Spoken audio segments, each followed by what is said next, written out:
morning, everybody. It's Dana. I am feeling a little convicted to share this story this morning about fleas because it's a big deal.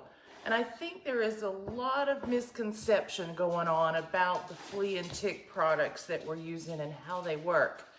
I was on a call preparing a podcast yesterday, and Dr. Barb Fox brought this up, and I thought, and I told her on the call, I said, we need to say this louder for the people in the back. So I say it all the time about fleas and ticks and how we can fight them naturally, but I do that typically when we're having a discussion about essential oils or vaccines. I don't think I've ever just come out and hit it head on. So that's what I wanted to do today. So your dog is probably being bitten by fleas and ticks if you do in fact use these oral or topical flea and tick products. They are not repellents. They do not keep fleas and ticks off your dog. They work to keep your dog from having a flea infestation by killing the fleas and ticks that land on your dog and bite your dog. So the flea, the tick, it has to bite your animal, draw out some blood, and the neurotoxin that's in that blood kills the flea or the tick. So now, hear what I just said and think about this for a minute. A neurotoxin is coursing through your dog's bloodstream 24 hours a day, 365 days a year, or whatever schedule you happen to be on. Some people do this only seasonally. Better. You may first react to me and say, well, it's not much. Okay. It's still a neurotoxin. And you may say, but I've never had a problem. Good. I'm glad, and I hope you never do. But it's still a neurotoxin that's going through your dog's bloodstream and staying there for 30 days at a time every time you use this product. You start to combine that neurotoxin with heartworm medication, shampoos that are potentially dangerous, vaccines, chemicals in your house, chemicals in your yard. Maybe they're not in your yard, but they're in your neighbor's yard. My neighborhood has been spraying for mosquitoes for the last 2 or 3 weeks. Like 2 times a week, they're coming through with this spray and spraying the neighborhood. So we're all exposed to it in some way. But there is a compounding effect of chemicals going on in your dog's body that at some point could lead to a catastrophic event, or at least a serious or chronic illness, autoimmune disorder, allergies, all sorts of things could come into play. And my argument is, why do I want a neurotoxin in my dog at all? Okay, why do we want that? It is probably one of the most affordable, easiest things to change as a first step into natural wellness and the reduction of chemical load that you can do for your dogs. For example, call me, message me, we'll talk about how you can probably get a couple of essential oils that will treat multiple dogs for multiple summers for under $50. You can't do that with these neurotoxins that are going in your dog. So, but I really want you to think about this. Truly think about it and understand how this is happening and really what's happening to your dog. So we talk about this a lot with, I get calls all the time, my dog has flea bite allergies, or my dog has allergies, or my dog is itching like crazy and I can't figure out why, blah, blah, blah, right? How does your dog have a flea bite allergy if the flea preventative repelled the fleas? It doesn't. The flea and tick medications do not repel. They have to bite to die. So isn't it a better option to keep fleas and ticks off our dogs using repellents like essential oils? I think it is. That also translates into helping protect against disease like Lyme disease, right? Vets love them. We need them. I'm not anti-vet. But do we really need the Lyme vaccine? I don't think so. Because the Lyme vaccine isn't protecting against all the different varieties of Lyme disease that are out there. And here's the kicker. The tick has to bite the dog to transmit the Lyme disease. Flea and tick products are not repellents. So wouldn't it be better to keep the ticks off the dog in the first place? So my point to that is, if your dog is, if you're worried about the Lyme I'm not saying this right. If you're worried about Lyme disease, you need to repel ticks. Because once the tick has bitten your dog, you're exposed to whatever tick-borne illness that tick was carrying.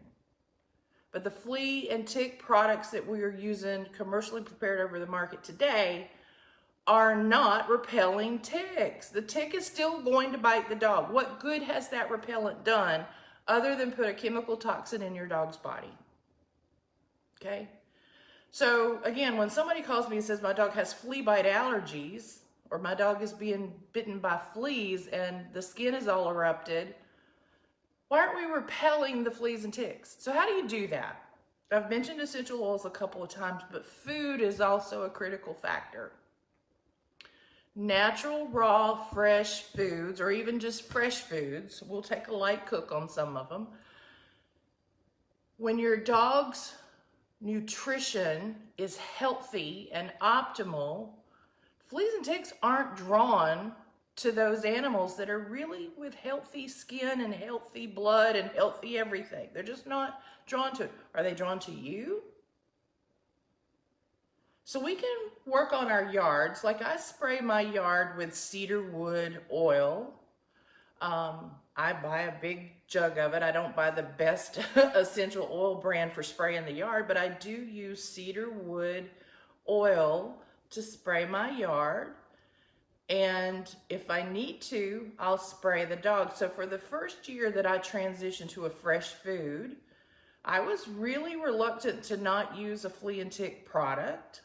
Who wants fleas and ticks? Nobody. So I used essential oils pretty much every single day. The essential oils are going to naturally repel fleas and ticks from you and your animal. They do, they work. So now I'm preventing the bite in the first place. I'm preventing the landing on in the first place through food and essential oils. And that is a far, far better option. And friends, we still have people out there doing all sorts of nonsense to combat flea problems. I was on a post, somebody tagged me in a post where someone was really struggling with a flea problem for her pet. And they tagged me to give some feedback and some input talking about just this. And that thread was full of things like use Dawn soap. Well, how often are you may need an emergency use of a flea dip, right? Maybe that's an option, but it may not be your best option. In fact, it's definitely not your best option. I was speaking with a client recently whose dog has developed a serious autoimmune disorder and has a 50-50 chance of living. And this poor dog was covered in fleas and ticks when the rescue group got her. They did a dose of Bravecto, which I want you to go look it up, read it, understand it, do not use it. It is very dangerous, and yes, it's still on the market, administered by some veterinarians. Please don't use it. Dog got Bravecto, heartworm medication, vaccines, and a flea bath all at the same time. That is a heavy, heavy chemical load. So we need to be very careful about those things. And I get it. The dog was covered in fleas and ticks. We think we gotta end that, but we need to be really smart about it. But going back to this post I was on, they're using Dawn soap, Herbal Essences shampoo, and I challenge every single one of you to go look up the ingredients in a shampoo like that. Go look up the ingredients in your own shampoo or the shampoo that you know your groomer is using on your dog. Go look up the ingredients and understand the endocrine disruptors, the carcinogens, the skin irritants, and many other things that are damaging to your dog's skin and frankly to their health. But the topper was, and this was from my hometown, somebody recommended that to manage fleas and ticks, hey, to keep them off your dog, to use motor oil.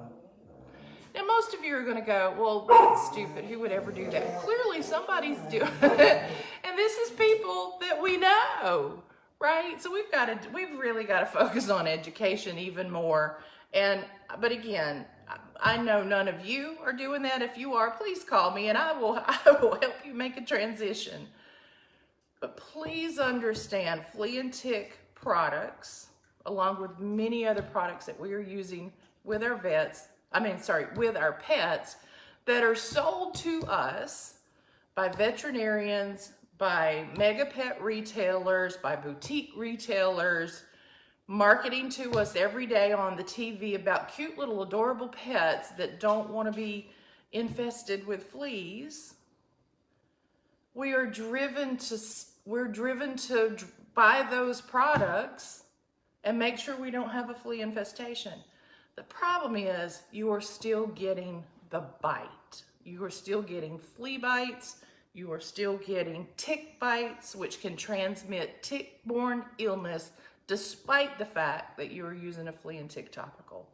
Friends, there are better options. Natural, whole, real foods, good vitamins and minerals, and essential oils. Please think about it and make some changes today. This is the easiest change you can probably make to start natural wellness for your pet. Talk to you soon. Let's see, there's a couple people here. Are there questions? No questions. Hi, Robin, Allison, Lori. Please share the video. If you have any questions, let me know.